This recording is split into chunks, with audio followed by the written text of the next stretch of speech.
Hi, my name's Bernard Sheridan. Welcome back to Par Breakers Golf Academy. And we'd like to congratulate Martin Kaymer on his wire-to-wire win at this year's U.S. Open. And we're going to take a look at Martin's swing once again. And I know that we've done that earlier this season when he won the Players. But we're going to take another look, and we're going to look at some of the things that he does, and we're going to see in both his driver, which is on the right, and iron on the left. And these are both from the U.S. Open, the final round. And we're going to see some of the things that he does that make him such a great player, and things that you can take away to help you be a lot more online with your tee shots and your iron play. So the first thing that I want you to notice is setup is very balanced, slight knee flex in both of these photos, and really good alignment to the target line. Shoulders with his driver here are a little bit open, and also with his iron are a little bit open in relationship to his foot line, just slightly open. But Martin Kaymer likes to play a fade. That's his go-to. For the past few years, he's been working on other shots, draws, trying to really hone in on hitting a draw under pressure. But he knows that his money shot is a fade. And that's really what he went with in this Open, which is why he really dominated. And that a big reason of that is, as a player, when you go with what you do best, it's going to rise your confidence level tremendously. And you're going to have a lot better chance at making those shots and pulling those shots off. So the first thing that I want you to notice here is, with driver, if we were to draw a line here of target line, draw one here too on iron. So as the club goes away, it's not coming very much inside of that target line. It's pretty much staying out in front of his hands. And notice how in both of these, the club head is not getting very much inside around his body or behind his hands until he is at least waist high. Then he starts to hinge that club up. Same thing here, waist high, club starts to hinge. And with his iron, he's very compact at the top. With driver, as he got to the top parallel, he went just a little bit further as he started his downswing, got into that position of getting some more power here. So this is a drivable par 4. It was the third hole, and essentially he knocked it onto the green. So I want you to notice that he has that little squat where he's on his way down to the ball. He's creating more ground force to create more power. And that's what that squat is coming from. Same thing here with iron. Not quite as big of a squat. Okay. Slight squat here. And of course, he doesn't need to create as much power when he was at a par 3. But as he comes back into play, I want you to notice that everything is still right in front of him. And he has a very good solid connection with his arms and body working as a unit.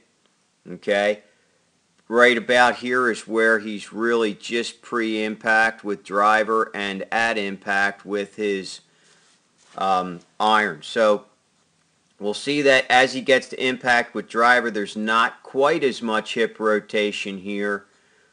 Okay, but in both of them, head is staying down, and here, as you can just see, as he just gets past impact and actually keeps that shaft back out in front of him still and rotates through, head starts to rise up and shoulder gets right to where he wants the ball to go.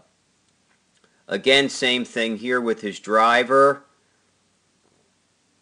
Head stays down and then starts to rotate through for a full release of the body and gets that shoulder all the way to the target. Really some major rotation here.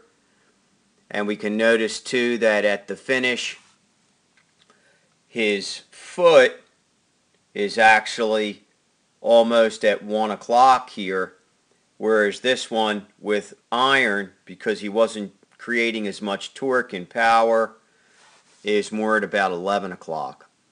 So, but full release of hips in both of these, and great rotation of upper body, getting that shoulder to the target.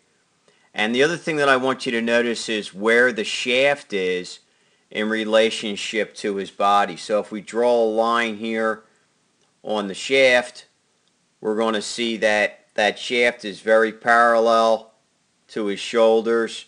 Here it's straight, basically also parallel to shoulders and right behind his head.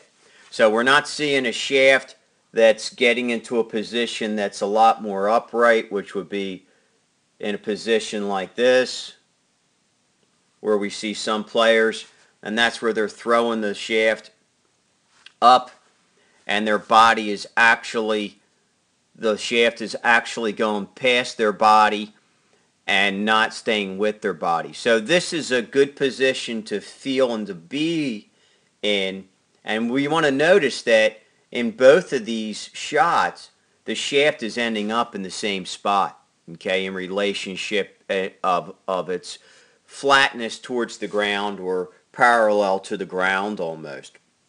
So this is a great position for you to get to at your finish and get that, and trying to get that foot somewhere between that 11 o'clock and 1 o'clock. I prefer anywhere from 11 to 12. But his result on both of these shots were excellent. He hit the green on the third with the driver, and of course he knocked it to about 5 feet with the iron shot on the ninth hole. So just as a recap here, and let's go back to the start on both of these. As you take the club away, you really want to keep that shaft, the heel of that shaft, pointing down the target line in both your irons and your woods, which we're seeing here. And then we also want to make sure that we don't get our hands too much inside on the takeaway. At the top, we want to maintain everything in good position, and on that downswing we want to start it with the lower body and let everything just flow right through, right to a finish. Continue to let the head release and get that shoulder to the target and up on that back foot.